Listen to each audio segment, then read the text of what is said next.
Bueno, en primer lugar, bienvenidos y bienvenidas a todos y todas. Gracias por venir a esta instancia nuevamente.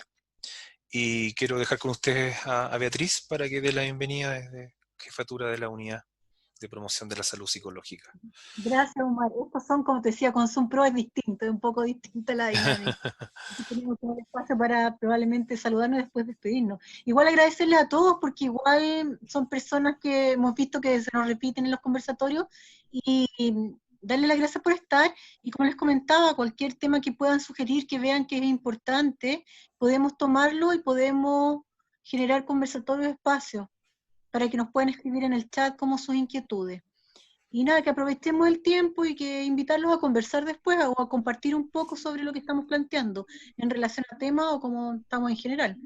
Pero darles las gracias nuevamente por estar acá. Ok, muchas gracias, Beatriz. Bien, es como bien extraño el título, uno diría. La mente, la loca de la casa, pero ahí se los voy a ir compartiendo porque este título tiene como varias experiencias propias mías y los vamos a ir viendo en la medida en que se va a ir desarrollando la exposición, que va a ser corta para poder abrirlo a nivel del conversatorio, que es un poco la diferencia a nivel del método charla-conversatorio, ¿ya? Si ustedes pueden ver ahí, esta foto me la encontré muy bonita, y aún más bonito el contenido que vamos a ir viendo, porque ya la loca de la casa tiene que ver como con la mujer, pero no en un sentido despectivo, no en un sentido de caricatura, la verdad, sino que desde un sentido de la loca de la casa en términos de que la verdad es que uno podría pensar que la mente cuando se sitúa en espacios libres de pensamiento, lo que tiende a hacer es volverse loca, ¿no? Ese es como el sentido. Entonces, si ustedes pueden ver ahí, a ella le baja como esta figura, ¿no?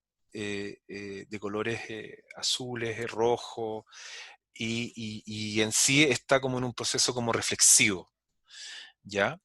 Em, lo que hemos visto en otras oportunidades, el tema de conexión también, un poco lo que decía Beatriz, ¿cierto? Esto que en el caso del sistema Zoom, en algunos de estos sistemas dura menos tiempo, en el caso de nosotros estamos con el Pro, lo que va a permitir como una conversación un poco más tranquila desde la presión del tiempo. Esperemos que no pase nada, que uno nunca sabe. Eh, y una exposición, y después una discusión y comentarios en términos del tema que vamos a tratar, eh, y poder también escucharlos y escucharlas a ustedes, porque el sentido del conversatorio es como escuchar posiciones distintas y discusión, sobre todo en este momento en que estamos viviendo, en la complejidad que estamos viviendo cada uno de ustedes con su familia, ¿ya? Ese es como el proceso. Eh, Nuevamente otra mujer, ¿cierto? Eh, Ella es una monja que se llama Santa Teresa y que fue una mujer muy adelantada a su tiempo, ¿ya? Hizo cosas impensables para una mujer hace 5 siglos. Una de las cosas claves que impulsó esta mujer santa fue que abrió numerosos conventos y renovó la iglesia, gracias a su ímpetu y personalidad arrolladora. Eh, una santa española, ¿cierto? Doctora de la iglesia. Eh, Emma fue la primera doctora de la iglesia en esos tiempos. ¿Y por qué la traje a colación? Porque cuando yo era muy joven, mi formación fue una formación bautista. Mi abuelo era pastor bautista. Y yo en ese tiempo, en la búsqueda de carrera o de visión o de sentido en mi vida, estaba como en la mesa siempre en la discusión de Dios, la discusión religiosa, la discusión filosófica, la discusión en familia. Eran, me recuerdo, largas horas de discusión y de conversaciones, donde profundizábamos con mis padres, mi madre, literatura, con mi abuelo también. Y en algún momento determinado estuve muy involucrado con trabajos de voluntario, donde me permitió conocer Chile y también salí del país. y que dedicaba mucho tiempo en los veranos sobre todo en ir a misiones, pero desde la perspectiva más protestante, sobre todo de un movimiento que se llamaba y se llama un movimiento de Jucum, junto con una misión. Y eso me permitió a mí como ir como logrando o esclareciendo un poco lo que yo quería hacer, o entender o comprender. Y fue como postulé a estudiar teología a la Universidad Católica de Valparaíso en la década del 80. Y me recuerdo que en ese tiempo era como el único protestante, la verdad. Mis compañeros eran todos católicos.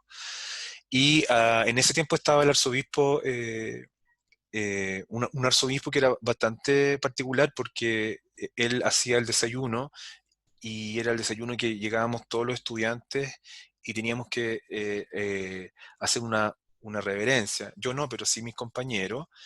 Y ese era el arzobispo don Jorge Medina en esos años. Y este proceso para mí fue un proceso sumamente interesante. Dentro de este proceso, cuando yo comenzaba a estudiar, me interesaba mucho la filosofía, venía con una consistencia, producto de mi familia, bastante de curiosidad con respecto a la Biblia. Un día me encontré con un padre que me señaló con respecto a este concepto de la loca de la casa. La verdad yo nunca lo había escuchado. No tenía de dónde, no sabía de dónde venía, cuál era el sentido y todo lo demás. Y después como investigando un tiempo más, me di cuenta que venía de esta madre. Esa, que venía de esta visión y que tiene que ver mucho con la filosofía y la teología. Y después en ese periodo me empecé como a dar cuenta de eso. Y bueno, ella lo llamó a esta mente, ¿cierto? Esta imaginación. Y ese nombre se le aplica hoy como a la mente sin control. Entonces, yendo un día a clase, ahí estoy con mi padre falleció el 2012 de cáncer a la próstata. Eh, un día en la unidad, en ese tiempo de Departamento de Promoción de la Salud, decidimos escribir eh, pequeños microcuentos para una pequeña publicación que hicimos que se llamó Lectura para reflexionar lo cotidiano. Y en ese momento a mí se me ocurrió escribir acerca de la loca de la casa, la verdad. Y cuando empezamos a ver con la unidad, con el equipo, como temas, me recordé que era un tema como que estaba ahí y que qué mejor poder tocarlo en este momento con ustedes, qué mejor abordarlo con ustedes en un momento de pandemia donde nuestra mente hoy día está, ¿cierto?, como en la casa y está muy loca también. Y una de las frases que yo hice y publiqué en este lectura para reflexionar era cómo fue mi descubrimiento, ¿ya? Y ahí lo puse como textual, este descubrimiento de esta loca de la casa, ¿no? Este cura me dijo, fue un cura que se llamaba Padre San Pedro Nieto, con el cual me hacían asignaturas desde la filosofía muy interesante que hasta el día de hoy conservo como la visión con la Iglesia Católica. Entonces, él me dijo, Omar, lo que estás estudiando te puede llevar a volar, ¿cierto? Me dice, a rincones insospechados de la mente. Por lo tanto, me dice él, cuidado, me dice, la mente es la loca de la casa. Y en ese momento yo comprendí que parte de su consejo también radicaba en cómo yo también encontraba respuestas en mí mismo. Y por otra parte sabía que era necesario, que yo era el único que podía dirigir mis acciones y objetivos propios. Y por lo mismo que el tiempo que disponía lo debía administrar y sentirme parte de mis acciones.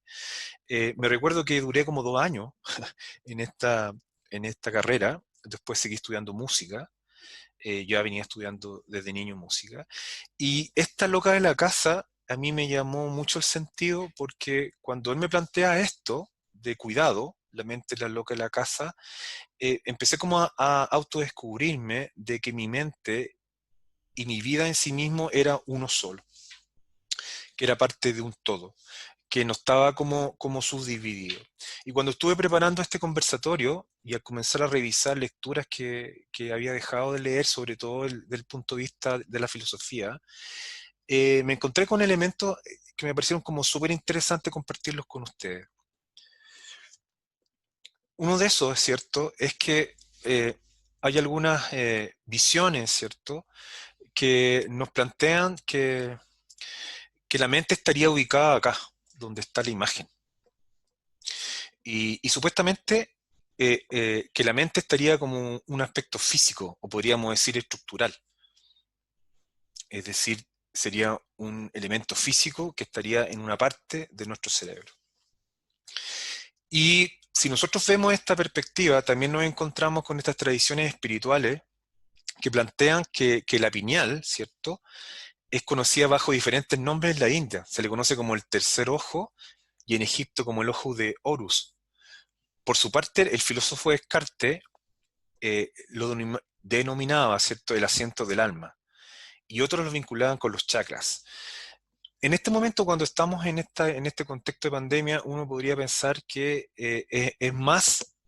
es mucho más posible que uno le haga más sentido temas espirituales, temas de conciencia, temas de mente. Cuando Descartes plantea esto, se venía con toda una corriente muy fuerte en términos de la dualidad, ¿ah?, entre el cuerpo y el alma. Es más, cuando se plantea esto de que pienso, luego existo, era como esta dualidad. Y en resumidas cuentas, lo que me he dado cuenta en ese sentido es que uno es un todo, uno es un todo. Y el todo que es uno no es como esta incisión entre cuerpo y mente, sino que somos un todo. Y desde esa perspectiva es lo que yo quiero compartir y ahondar en lo que vamos a estar compartiendo, ¿cierto? Porque eso nos lleva a una instancia de darnos cuenta que estamos viviendo momentos en que nuestro ser completo y nuestra mente ser completa, está en un espacio, ¿cierto?, de mucha vulnerabilidad y de mucha fragilidad también. Hay algunos estudios, ¿cierto?, que han demostrado que las emociones humanas se originan en el llamado sistema límbico, que son un conjunto de estructuras importantes que incluyen el hipocampo y la amígdala, entre otras, ¿no? Se plantea que en esta región se controlan una serie de funciones que incluyen las emociones, la conducta, la atención, el estado de ánimo, la memoria, el placer y la adicción. Desde esa perspectiva, nosotros podemos pensar y decir que sí tenemos una mente, pero sí que también tenemos emociones, y que en nuestro todo, ¿cierto?, nuestra mente funciona. Algunos podrían decir que nuestra mente es nuestra alma también, ¿ya? La verdad que en todo este proceso de investigación que por años ha existido, no hay como una apreciación concreta dónde está nuestra mente o dónde está nuestra alma. Entonces, si uno lo ve de esa perspectiva, uno podría plantear que somos seres integrales, donde se integra todo, ¿ya? Que no es una parte solamente que tenemos, sino que somos seres integrales en sí mismos. Hay algunas teorías que han postulado que la teoría de la mente, por ejemplo, propuesta por Premack y Worsdorf, intentaron como resolver algunas cuestiones generadas por el estudio de los chimpancés, ¿cierto? La teoría de la mente, de Theory of Mind, hace referencia a la habilidad de las personas para explicar, predecir e interpretar conductas en términos de estados mentales, ¿cierto? Como crear, pensar o imaginar. Es como lo que uno hace constantemente. Leer, percibir la realidad, también autopercibirse a sí mismo, a sí misma en la vida, crear cosas nuevas, imaginar cosas nuevas. Muchos de nosotros hoy día, los papás, las mamás, ¿cierto?, que somos, en general, tenemos que estar creando constantemente cosas creativas para nuestros hijos y nuestra hija, y por ejemplo, también poniendo límites en términos del uso de la tablet, el uso del computador, etc. Entonces, uno podría pensar que desde esta teoría, el imaginar, el crear, estaría como vinculado con mi aspecto cognitivo de ese proceso. Y eso es un elemento interesante para poder decir, ¿no es cierto?, y decir que estamos en esa visión, que nuestro imaginar es parte de nosotros, que nuestras emociones también son parte de nosotras y que son partes también de nuestra vida en sí misma, ¿ya? Otro concepto que se plantea como de gran significación en el desarrollo del término, ¿cierto?, el teoría de la mente, es la intersubjetividad, ¿no?, de Colwyn en 1982, que proponen que la actividad mental, o sea, la conciencia, la emoción, la motivación, la intención y la cognición son como transferidas entre las mentes. Ellos plantean de que todos nosotros, cuando estamos como interconectados, eh, tendemos, ¿cierto?, a interconectarnos o fusionarnos desde una actividad mental entre todos. Es decir, yo podría como imaginarme cosas con los otros, podría imaginarme intenciones también con los otros, podría tener la capacidad, ¿cierto?, en algún momento determinado de saber qué puede pensar el otro. Esto pasa y uno se da cuenta cuando uno ha tenido mucho tiempo con personas a nivel de relación de pareja, a nivel de amistad, y es como la típica frase que uno dice, oye, pero yo lo estaba pensando también y te lo iba a decir. ¿Ya? Entonces, hace mucho sentido, ¿ah? Hace mucho sentido esta visión, ¿no?, o esta actividad. Según este autor, ¿cierto? Esta transferencia se puede dar, ¿cierto?, a través del rostro, de los sonidos producidos por las bandas vocales, etcétera. Y muchas señales a nivel del lenguaje no verbal o a nivel del lenguaje corporal, ¿de acuerdo? Entonces, cuando uno va viendo estas teorías, se va dando cuenta que va teniendo mucho sentido, siendo que ha sido como toda una discusión histórica de este proceso. Por lo tanto, en lo que estamos viendo, una cosa muy interesante es saber que en qué hoy día esto de la mente, en qué esto hoy día de la creatividad nos permite como adentrarnos, ¿cierto?, a esta fragilidad o esta incertidumbre que estamos viviendo. ¿De qué manera o de qué forma nosotros podríamos estar mucho más conscientes de nuestra alma? ¿De qué manera nosotros podríamos estar conscientes, ¿cierto?, de nuestras emociones? ¿De qué manera nosotros podemos hacer más conscientes también a los otros de ese proceso? Entonces, eh, con mayor razón, y haciendo esa distinción, ¿cierto?, antes de la pandemia, no nos hacíamos preguntas. Y yo creo que uno de los elementos interesantes de nuestra mente es poder hoy día hacernos preguntas, ¿cierto? Hacernos preguntas acerca del sentido de la vida, hacernos preguntas acerca de los afectos, hacernos preguntas acerca de las emociones y hacernos preguntas, por ejemplo, de la cuenta regresiva, con qué me gustaría pasar los años que tengo, ¿no? Y todos estos elementos son parte de nuestra mente, o todos estos elementos son parte de nosotros mismos y de la capacidad que tenemos de reflexionar. Si no tuviésemos esa posibilidad de reflexionar, estaríamos como teóricamente situados, ¿cierto?, en un lado sin poder tener una acción posterior. Entonces, ¿cómo poder aprovechar esto? ¿Cierto? ¿Cómo poder lograr que nuestra visión de nosotros mismos pueda como llevarnos a nuevas visiones y que nos haga sentido desde un bienestar? Desde esa perspectiva, ¿cierto? Es importante saber que somos cuerpo, somos emociones, somos espiritualidad y estamos constantemente en ese proceso. Y nuestra mente está constantemente en nuestro proceso. Y nuestra alma está constantemente en ese proceso. Por lo tanto, es muy fácil caer, ¿cierto?, en la justificación de que solamente somos racionales, de que solamente nuestra mente define lo que tenemos que hacer y no sentir. Entonces, en estas triadas del cuerpo, emoción y espiritualidad, nos podemos encontrar con un mundo que muchas veces no lo hemos visto porque nuestro aprendizaje ha sido muy mental, porque nuestro aprendizaje ha sido situado, ¿cierto?, en buenas respuestas, en tener resultados de evaluación buenas, tanto cuando fuimos estudiantes como también en nuestro proceso hoy día de profesionales, de funcionarios, etcétera. Y es una reflexión sumamente interesante. Un punto también interesante es el lenguaje. Yo creo que hoy día, más que nadie, necesitamos poder lenguajear, como dice Humberto Maturana, con los demás, darle un significado a nuestro sentido, poder hacer que en este lenguaje yo me pueda comunicar con los otros desde el otro. desde la creencia del otro, desde la visión del otro, y despegarme, ¿cierto?, de esta visión propia, sino que poder construir con el otro elementos también como de colaboración. Eh, Fácilmente uno podría pensar que la evolución es un sistema de adaptación. Fácilmente uno podría pensar que la evolución está en un proceso constante de que uno se adapta en procesos, ¿ok?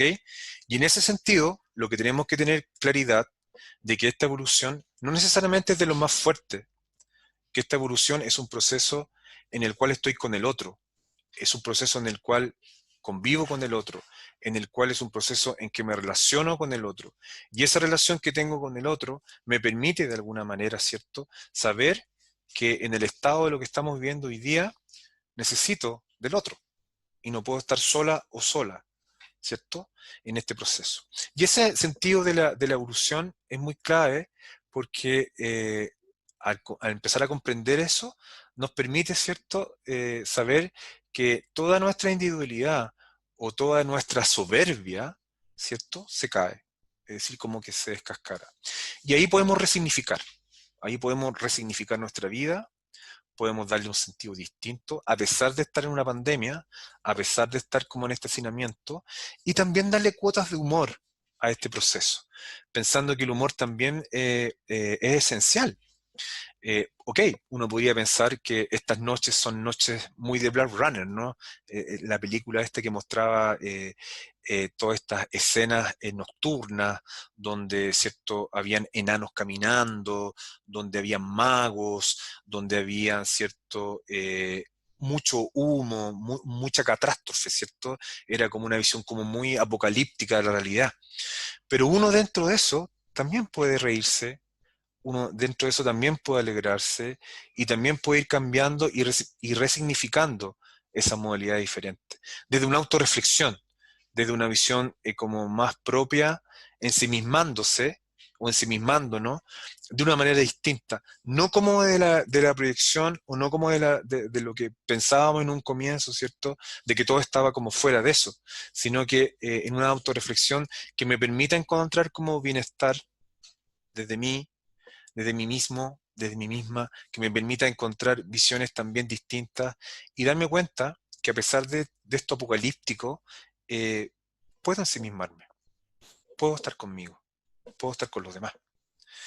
Y a su vez ser dinámico, es decir, si yo creo que mi mente me está controlando, si yo veo que mi mente me está llevando a planos, ¿cierto?, de pasividad, de dejar que estas cosas sucedan, eso me va a permitir, ¿cierto?, quedarme en un statu quo de una zona de confort que no tiene mucho regreso, ya que no hay mucho cambio. Entonces, como no hay mucho cambio, me quedo como en esa visión. Y eso me comienza a perjudicar en términos concretos, me comienza a disminuir mi claridad desde mi energía. Y al fin y al cabo, tiendo a mirar la realidad pesimista, tiendo a mirar la realidad sin respuesta o sin solución. Y por último, aquí les dejo un aspecto que me parece súper interesante antes de entrar a la discusión, que tiene que ver con el concepto de afilar la sierra. Ahí ven una sierra que está cortando un tronco de un árbol. Y el afilar la sierra es un hábito de un investigador, Covey, que él plantea de que existen como áreas que nosotros podemos trabajar o desarrollar y que las poseemos nosotros. Y las plantea como 4 dimensiones. La dimensión física, que es la dimensión que tiene que ver con nosotros, con nuestra nutrición, con nuestro ejercicio, con nuestra capacidad de controlar el estrés. La dimensión espiritual, que es la dimensión donde podemos clarificar nuestros valores y hacer compromisos con ellos, es decir, ser consecuente con ellos en términos de proceso, donde nos lleva a acciones muy concretas, por ejemplo, la meditación, el proceso de estudio, el proceso de lectura, ¿cierto? Que son elementos clave dentro de lo que uno podría decir la contemplación. Yo creo que más que nada hoy día esta dimensión de la espiritualidad toma un cariz muy, muy profundo. Yo creo que la espiritualidad en nosotros, en este momento de pandemia en el cual estamos viviendo, requiere como esta visión, ¿cierto? De estar sosegado, de estar calma, en momentos y propicios que podamos, dadas las condiciones actuales. Y eso tenemos que alentarlo a que se vaya construyendo y se vaya desarrollando como un hábito. También una dimensión interesante que plantea es la dimensión mental, ¿cierto? Esta capacidad que nosotros podemos autopercibir, visualizar, planificarnos, ¿cierto? Poder escribir cosas y leerlas. Eh, y desde esta perspectiva, si uno lo ve, es clave que cuando uno escribe, poder leer. Y en este momento que estamos en esta espacio, ¿cierto? De soledad, de ensimismamiento, cuando uno escribe y cuando uno lee lo que escribe, logra esa contemplación también. Logra poder ensimismarse, logra poder mirarse de manera diferente y también de eso saca muchas cosas nuevas. Y por otro lado, un elemento muy clave y una dimensión muy clave para mí es la emocional, ¿cierto? Esta capacidad que tenemos de conectarnos con el otro, esta capacidad que tenemos de hacer estas relaciones de colaboración, esta capacidad que tenemos de escuchar activamente al otro desde una sinergia, ¿cierto? Cuando hablamos de sinergia es cuando establecemos una relación con el otro desde la creatividad, desde, ¿cierto?, la curiosidad, desde el espacio con el otro sin el juicio, donde rompemos las creencias y el juicio y nos abrimos a ese proceso. Y si lo vemos desde esta perspectiva, estas dimensiones son parte de nosotros. Podríamos decir que son parte de nuestra alma y son parte también de nuestra mente. Yo creo que desde la perspectiva de la loca de la casa, eh, no es tan loca como uno podría decir. Asusta, asusta la mente, tiende a asustarnos, nos tiende a dar miedo. Muchas veces no podemos controlar estos pensamientos automáticos que puedan venir. De repente no podemos controlar estos pensamientos catastróficos que nos pueden venir. No obstante eso, hay un desafío interesante que podemos ir trabajando. Poder ir logrando cada vez nuestra autorreflexión, nuestro autoconocimiento, el poder saber que tenemos elementos, dimensiones de convivencia con los demás, el saber que también tenemos elementos de espiritualidad en nosotros mismos y en nosotras mismas, y que en base a esos elementos, o esas dimensiones, o esas etapas, o estadios, como uno quiere llamar, nosotros podemos ir logrando, ¿cierto?, un mejor bienestar y un mejor autocuidado. Eso. Muchas gracias.